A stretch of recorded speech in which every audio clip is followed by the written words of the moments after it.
मर्द लड़े मैदान में और मौगा अपना मान में, और जे हमार साटा के पैसा पचावे के कोशिश करेला ओकरा के मौत दिले बरदान में। साटा के पैसा चुपचाप दे दे बेटा, ना तो तोहरा जिंदगी के खाता पर खाली एगो पासपोर्ट साइज फोटो रह जाई। ते ना रहबे। हम केहू के पैसा ना दिले, लेकिन हम तो ले ही ले। ना दब तो का करबे? बेटा हम बना के खियावे के हाल जानी लेना, तब पीछे से पैसों हगावे के हाल जानी ले। रे तोरा माई की हमार नाम सुन के अच्छा अच्छा शेर भी डर जाला।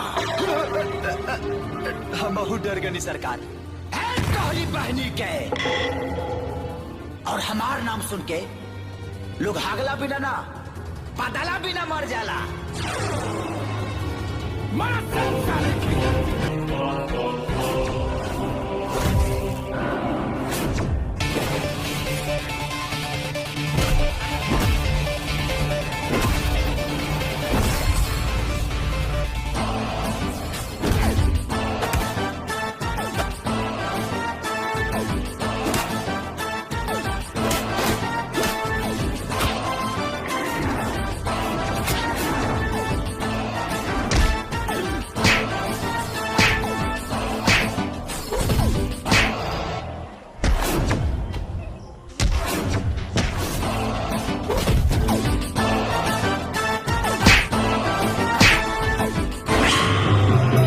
हम कहानी है ना, जे हम बना के खियावे के हाल जानी ले, तब पीछे से आगाहू के हाल जानी ले।